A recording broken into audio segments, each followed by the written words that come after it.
these are all laws of the universe. The universe had a beginning and it will have an end, correct? Right. So these are the, if you want, you could even say these are the laws of the matrix, right? Right. Okay, and in the matrix, some Morpheus says to Neo, some rules can be bent, others can be broken. Right. Do you want to understand how to break the rules of this matrix? Yeah. Okay, you actually do it. You actually do it through rhythm and mentalism, yeah. And I mean all of them, but truthfully, through rhythm. Rhythm is the key. That's the key. So, basically, our hearts have an electromagnetic field. I think I spoke about that with you. Pretty sure. You spoke about it, but you told me to research it. I downloaded a PDF and have yet to read it It's yet. okay. But yeah. It's okay. It doesn't. It's not so much about you understanding it intellectually. It's about you understand. You understand that it does, and you understand the concept of it. Now, think of a pendulum. Think of a pendulum. All right. Think of a pendulum, and that's it's made out of metal or something on a clock, and it's keep go tick tock, keeps going back and forth, right, or whatever. You know what I'm trying to say? And that pendulum is within your emotional body, right? You're having your emotional good days and your emotional bad days, your joy days and your pain days, and fluctuations of the two, right? By through you being mindful of those, that rhythm within, and your vibration, etc., you can begin to center that pendulum and still that pendulum, and what that does is, remember, again, going back to the matrix, some rules can be bent, others can be broken, right? That through you being mindful and doing inner work and breath work and transmutation of pain, you begin to master the swing to the right or the swing to the left. You know what I'm going to say? Truthfully, you need to master both, right? And then through doing that, you can begin to control the pendulum of emotions and be centered. And through doing that, what you do is you begin to you begin to strengthen your heart's electromagnetic field and magnetize what you want, essentially, or whatever you choose. You begin to magnetize the pendulum. So basically, you can have the pendulum still. It doesn't go either joy. It doesn't go either high joy or high pain. You know what I'm saying? Right. It stays centered, and through that, basically, you're going to be able to have the power of both polarities. Does that make sense? What I'm trying to say? You're gonna, by keeping it centered. By keeping it centered, you'll exactly. You'll have control over both polarities in this world. Okay. So I guess I'm asking for examples on this, or a sense of, and then also my other question is, what happens is, like, so I have it centered, but then could I consciously push it to the right or to the left to get a certain effect? Not that I want to do that, but I'm wondering, like, is that, do people do that? I mean, people definitely do that, but like, yeah, I'm also wondering, like, if you put it to the right or the left, does that put a certain I mean, it would. I'm not exactly sure. Sure. So, all right. So let me explain it alchemically. So basically, like, okay. So think of pain, right? So we have pain. Let's think of an example of pain, right? So like issue with your family and your father and your sister. Let's say that, right? That's a pole, right? Think of that as a pendulum pole. By you handling that and bringing it to the center, which you're doing now through not interacting with them at an emotional level and keeping the conversation short, right? Right. You're beginning to master that polarity of the pain of that polarity, right? Right. And so that the energy of the pain, I'm trying to say, is something that you've now mastered the energy of that pain. Right. Now the thing is that joy, we look at pain as negative. I understand that, and I'm not saying it's good, but also there's an issue also with being too joyful.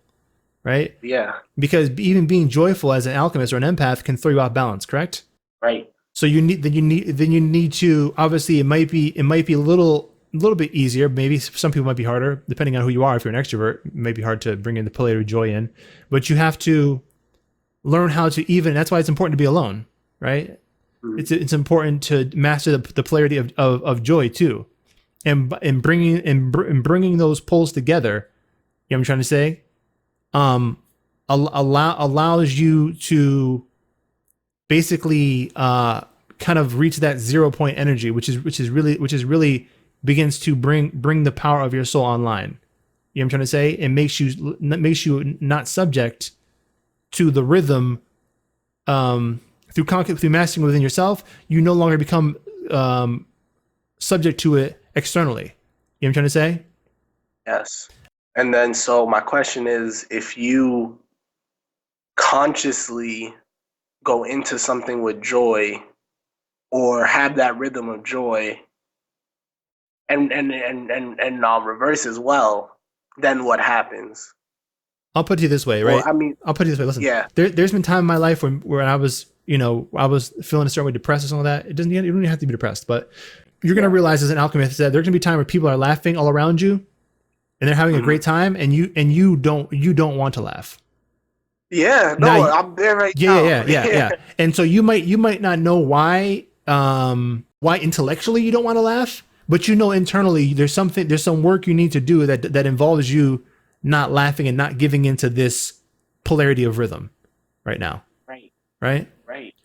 It's because that's why you see all these things that are all gothed out and shit like that. That whole goth movement was literally just about not giving into the polarity of rhythm.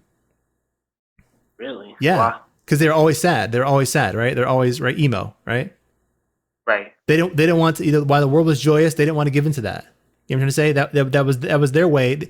For example, in the way that those goth kids dressed up like that was the same way. That was the same reason that you dressed up with that Black Power shit. Right. It was a barrier. It was an emotional barrier that you wore to make sure that you were not subject to the rhythm of the world. Yeah. You see that now, right? Yeah. Okay. Yes, thank you. Yeah, not a problem. Yeah. And so basically what we're doing is we're mastering those tides within us. Not just the negative, not just the sadness, but also the joy. You know what I'm trying to say? Mm-hmm. And so that is how we begin to bring the light of the soul on, and then from there we can then begin to manipulate the mental universe. You know what I'm trying to say? Based upon even the secret says that obviously what you think about, you bring about, and things like that, right? But also the heart, since the heart is the main like generator of what we manifest, then our manifestations, our ability to manifest is that much more strong. You know what I'm saying? It's like you can have an antenna as the mind, but it's like if you have a weak battery, it's not gonna emanate strong. Could you say it another way? Sure. Sure. Basically, I'm saying that the heart and the mind work together in tandem, right? Right. And so by mastering the rhythm within yourself, right? It allows your heart greater like juice, greater juice of the soul to begin to project the mental thought of your mind with greater strength. You know what I'm trying to say? That are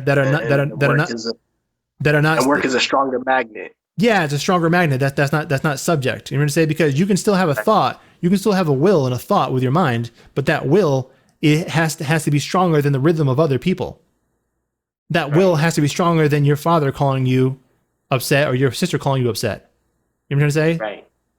That will so that's the point. By you mastering the will of the soul or God's will via love, truth, peace, freedom, and justice, right? That allows you to begin to have your will exacted. You know what I'm trying to say? Right. Yeah. So I mean, you understand? So you understand how? Go ahead. And when you say your will, are you saying your will, or are you saying God's will, or are they one and the same?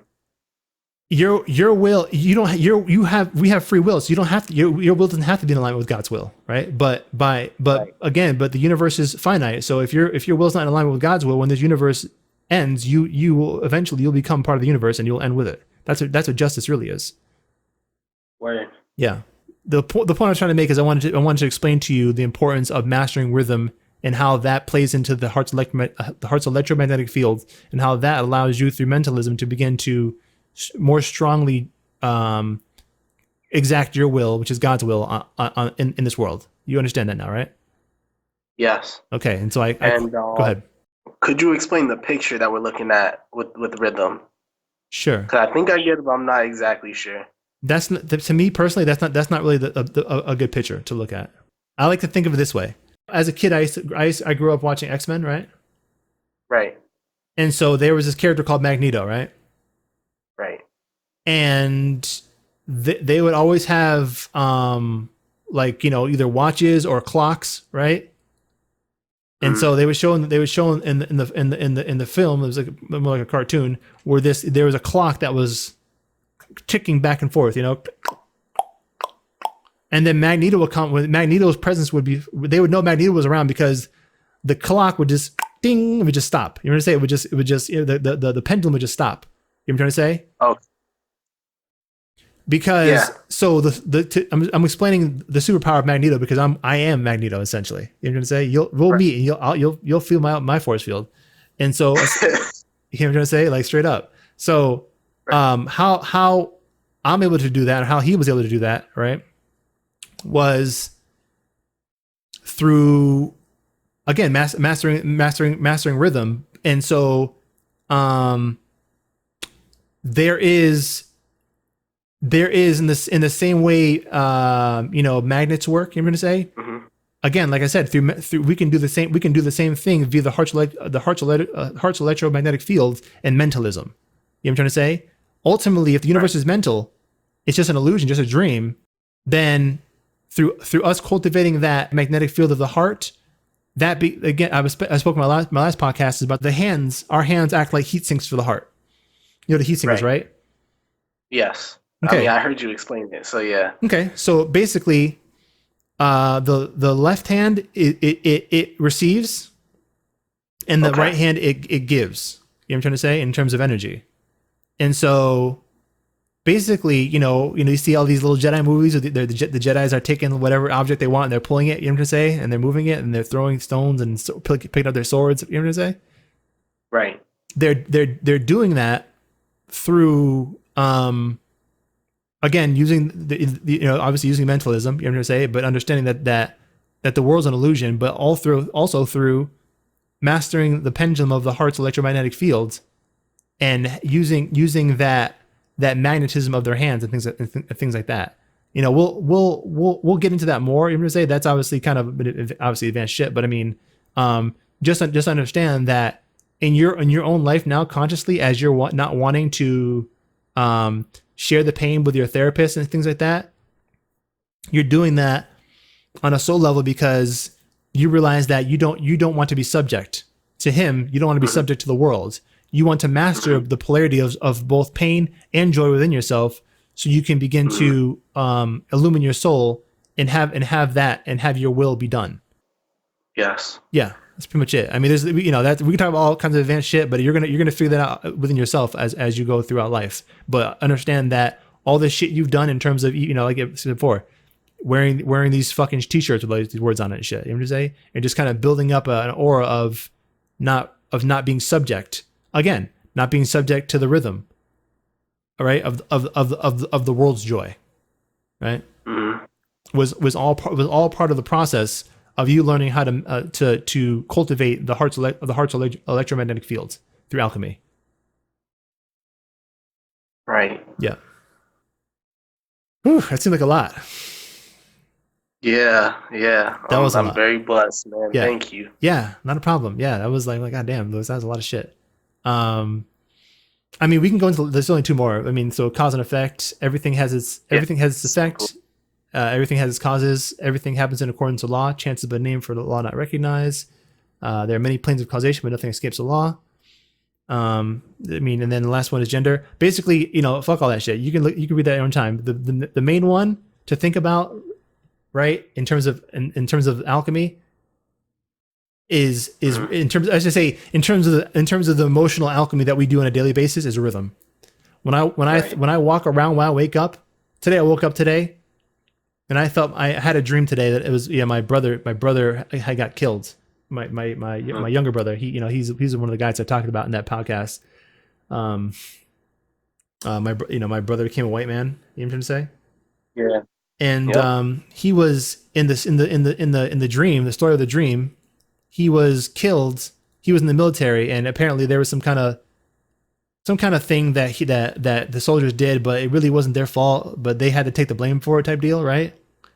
Where? And because of that, all these soldiers, mainly white, but my brother was also included in them, and you know, this whole company had to be executed.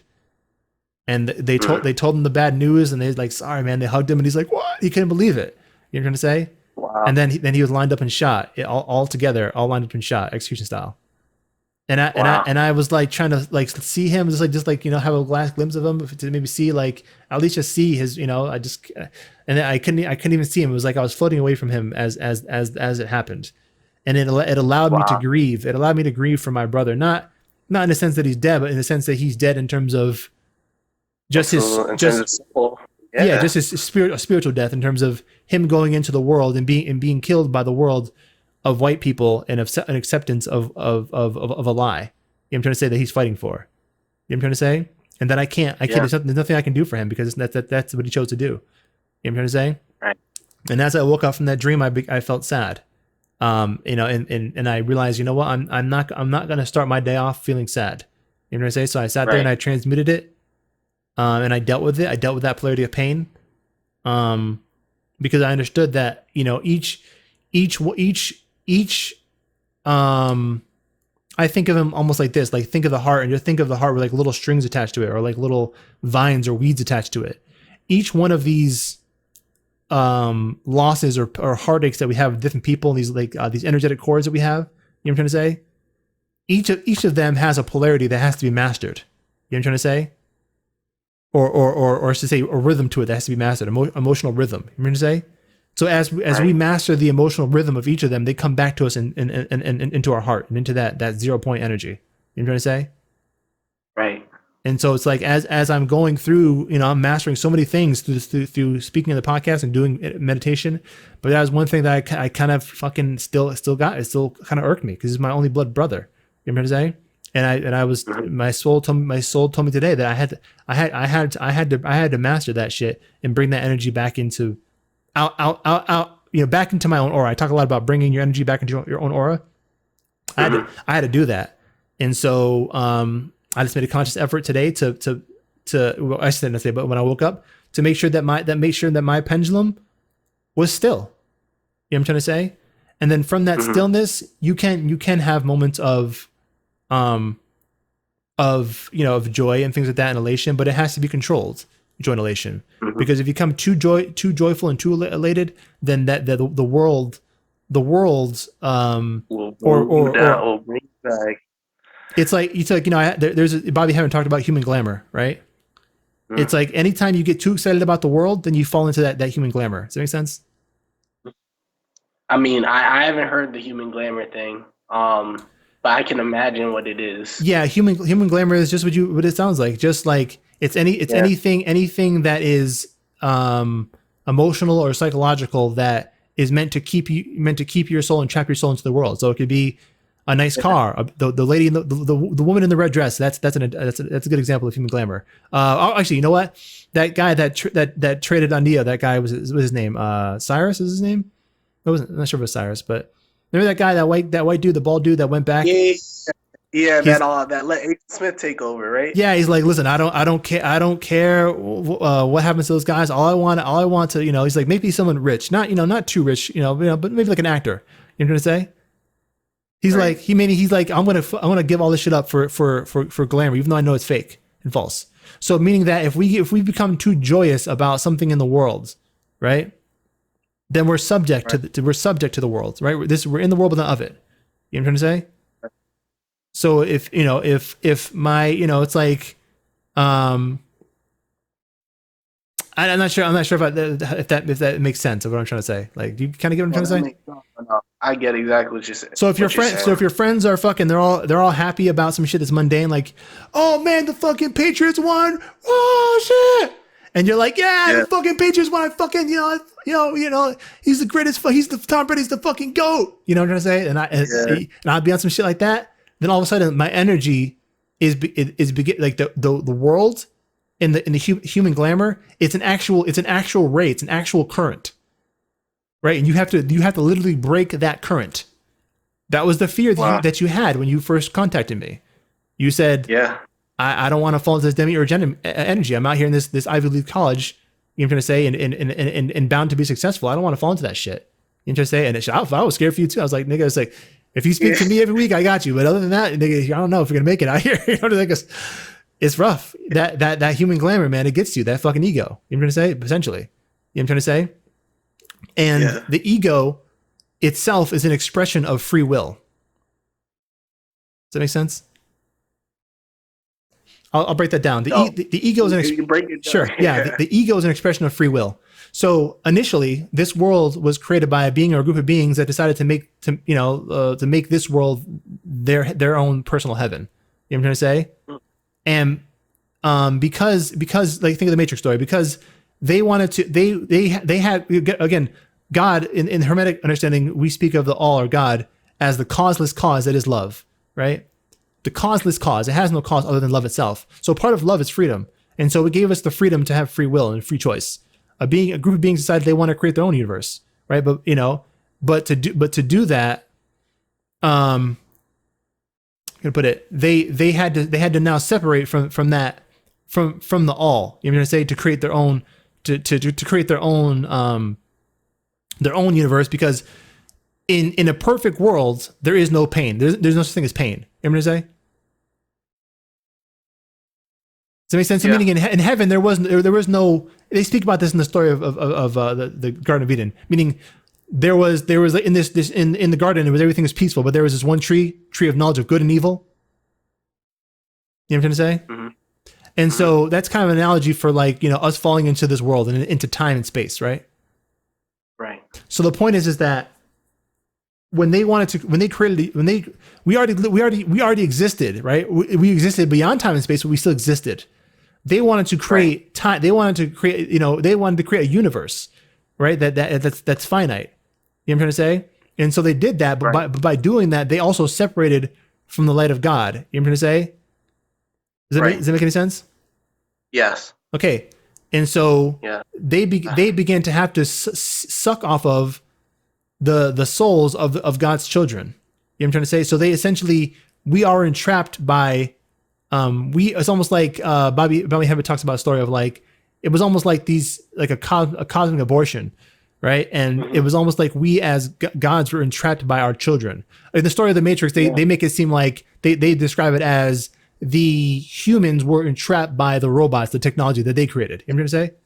Yes. Yeah. In this world, we would see it as, and essentially the white man being, entrapping, the white man is something we created entrapping us. But metaphysically, realistically, what it's really playing out is more spiritual than that in terms of the demiurge, right? Because the demiurge equates to ego, just like the soul is the source. Yeah. Exactly. That's exactly it. And so what I'm saying is that the demiurge, really, the devil, the ego is really the real devil living within inside of us. It's a remnant of the demiurge living inside of us. You know what I'm trying to say? Right. And so the ego is an expression of free will. Free will is something that we have to give up to return back to the all. You know what I'm trying to say? Right. Because I speak about love, truth, peace, freedom, and justice. Like that is essentially God's will. You know what I'm trying to say? Or just love, simply love, right? So if the all is the causeless cause, which is love, then we have to give up our will to love fully, which means if you love somebody, you wouldn't want them to be in pain. So if the universe automatically built into the universe through these Hermetic principles, you understand the universe has a polarity. That means for anything in this universe, there's always going to be a negative effect, right? That means if the example, there's rhythm, right? We talk about rhythm. Mm-hmm. People, if somebody does something good, if somebody goes and helps an old lady across the street, somewhere an old lady has to get hit by a bus. Yeah. You know what I'm trying to say? When Trump came president, and all these terrible things were happening in the world, even before that, because of all those terrible things happening, us as empaths came online, our souls became reawakened. Mm-hmm. So you see what I'm trying to say? There's a counterbalance in this world, right? Yes. Which shows you that it's not perfect, but it's being perfected through the work we do in terms of us mastering both polarities of joy and pain, both polarities of rhythm. You know what You know what I'm trying to say? In accordance with God's will of love, truth, peace, freedom, and justice to bring us out of this world, and to end it, so that so essentially there'll be like the Bible says, a new heaven and a new earth, essentially, for the old have passed away. You know what I'm trying to say? You understand, hermetically speaking, how we can make the world pass away, thing as though the world is just mental, through us mastering both polarities of rhythm. Right. And that all our deep compassion was to soak up all the falsehood of this world. Meaning, the story of Christ is someone who goes through fucking hell and gets his ass beat based upon the things that people didn't want to see, and things that people didn't want to do, and things that people didn't want to face. You know what I'm trying to say? And through compassion, we soak up energetically, right? Because the world is just an illusion, right? It's just mental, right? And so through compassion, we've soaked up the energy of falsehood, meaning that it'll no longer have a purpose. You know what I'm trying to say? Because it no longer has a purpose within us. Our souls have become online, and through that, we began to then create our own universe based off of, then projecting God's will. You know what I'm trying to say? Which is free from duality, free from polarity, free from rhythm, even. Right. Yeah. If you or anyone you know would be interested in spiritual life coaching, email afroempath@gmail.com or visit us on the web at afroempath.com for more information.